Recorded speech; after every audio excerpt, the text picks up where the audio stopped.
There's video evidence of my teammates basically saying, like, there's somebody playing this position. We have better players than him in this position already on our team, though.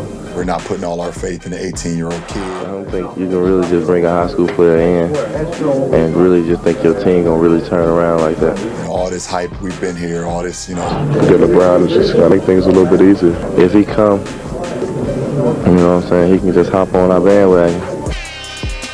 Gets it to LeBron for three for the win. Yes! LeBron James at the buzzer! Oh! LeBron James with no regard for human life. He's the most overrated, overhyped superstar. And Cleveland fans wondering if that's the last time he'll take off a Cavalier jersey. The answer to the question everybody wants to know. LeBron, what's your decision?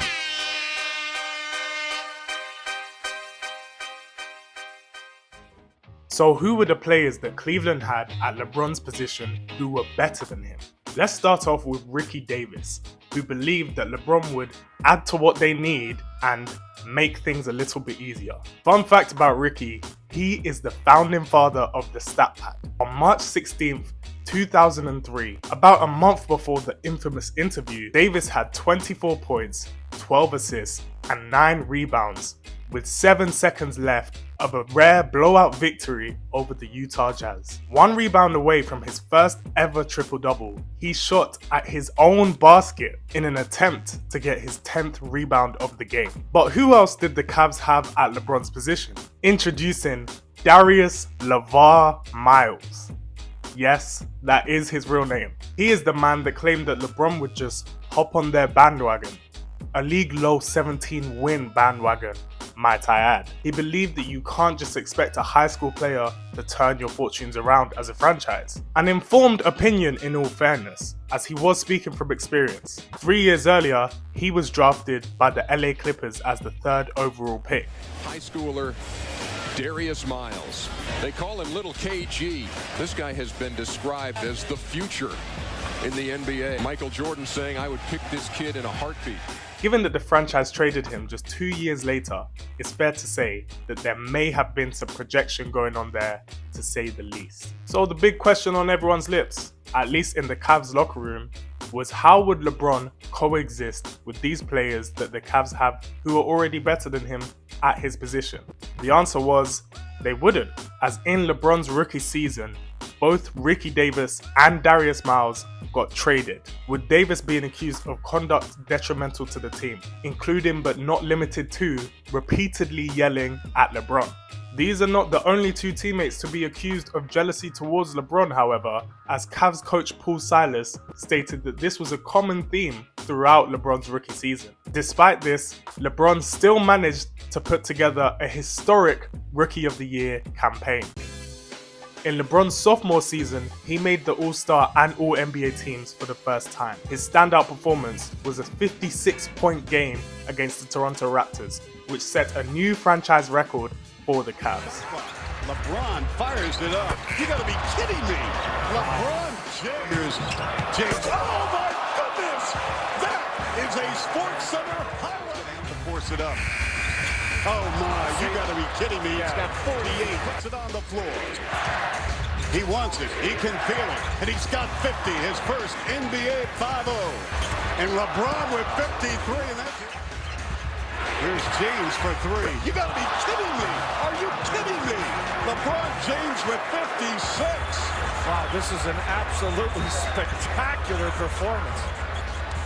Unbelievable.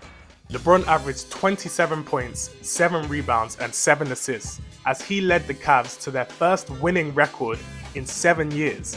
However, that was not enough to take them to the playoffs. LeBron took another leap in production in the 05-06 season, becoming the youngest ever All-Star MVP and youngest All-NBA first-team member, whilst averaging 31 points, 7 rebounds, and 6 assists as he led the Cavs to their first 50-win season since 1993.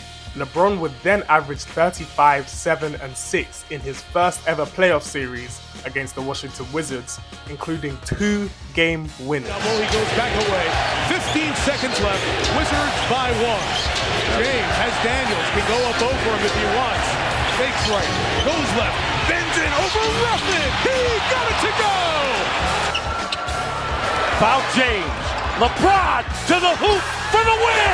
He's got it with 9/10 left. Arenas threw it in the air. It's over. The Cavaliers have won it. You can book this one to the Cavaliers. LeBron does it again. The Cavs would then lose to the 0-4 champs, the Detroit Pistons, in 7 games, with LeBron looking for revenge the following year. After securing back-to-back 50-win seasons, 22-year-old LeBron James managed to take his team a step further in the 2007 playoffs, as they made it to the Eastern Conference Finals, where they would face the same Detroit Pistons team that just beat them in 7 games the year before. With the series tied at 2-2 and the Cavs just 2 wins away from their first ever NBA Finals, LeBron James took over in a way that we have never seen before or since. Hamilton. James to the crossover. It counts, and the foul. What a move by LeBron James. Oh, LeBron James drills it from downtown to bring the Cavaliers within 1. Maxwell defending on James. LeBron with the step and stuffs. Down to 10. James with the step. And the game is tied at 91. Here's James up to 5. James has to fire and scores! Oh my! On James, goes to the step back and hits. Goes behind the back, and the game is tied at 104 in the second overtime. There's James for 3. Yes! And the game is tied at 107. 5 seconds. 4, 3. James scores with 2.2 to go. Phillips. Can he get it off? He does. And the Cavaliers come away with an improbable victory here at the Palace.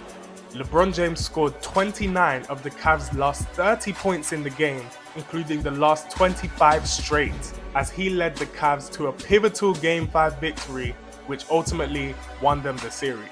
They went on to face a dominant San Antonio Spurs team in the Cavs' first ever NBA Finals, but they were outmatched, losing the series in a 4-game sweep.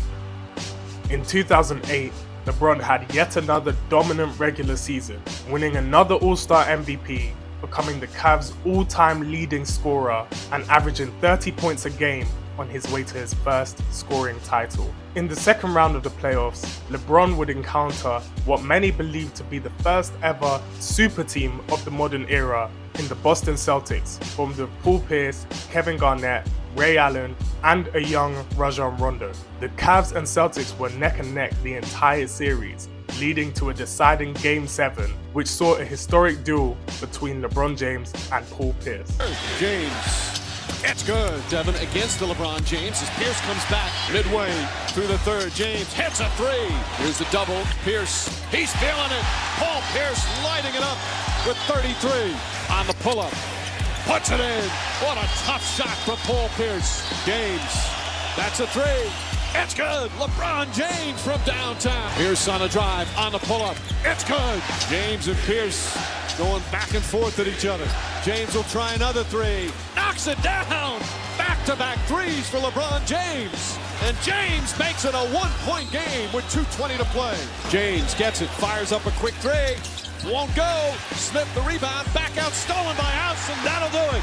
The Celtics are going back to the Eastern Conference Finals for the first time since 2002. LeBron's 45 was not enough to get past the Celtics, led by Pierce's 41, as the Celtics ultimately went on to win the championship. Pressure was mounting on LeBron to turn unprecedented individual success at such a young age into championships and MVPs. With averages of 28 points, 7 rebounds, 7 assists, 2 steals, and 1 block, LeBron led the Cavs in every major statistical category in the 2009 season, as he led them to a franchise-high 66-win record in what some considered at the time to be the greatest individual regular season in NBA history. With the best record in the league and a dream NBA Finals matchup with Kobe Bryant on the horizon, LeBron and the Cavs were tasked with overcoming a rising Orlando Magic team in the Eastern Conference Finals. After losing Game 1 on home court despite a 49-point effort from LeBron, a pivotal Game 2 lied in the balance, waiting for LeBron James to take over. Gets it to LeBron for three for the win. Yes! LeBron James at the buzzer! Despite heroic efforts from LeBron, averaging 39 points, 8 rebounds, and 8 assists across the series, the Cavs would lose to the Magic in 6 games. With 1 year left on his contract, questions started to loom over LeBron's future with the franchise, as many believed that winning a championship was essential to cementing his legacy as an all-time great. Despite having many legendary performances over the years, the Cavs never managed to support LeBron with adequate complementary pieces to form a championship team. This did not stop him from winning another MVP award, as he led the Cavs to the best record in the NBA in back-to-back seasons. In the Eastern Conference semifinals, LeBron would face a familiar foe, the Boston Celtics. Tied 2-2 in the series, the next game would be pivotal, not only in the course of this series, but in the course of LeBron James's career and the Cleveland Cavaliers as a franchise. So LeBron, how will you respond? Here's the guarding James. LeBron missing a two-point field goal in this series. And here's LeBron losing the ball momentarily. 9 seconds between shot clock and game clock. Still coming up empty from the field is guarding LeBron. LeBron going up and an offensive foul. Jordan. And have the pace going in their way. And James, short with LeBron James never has been a factor in this game. Rondo took advantage of it. And here's LeBron missing again.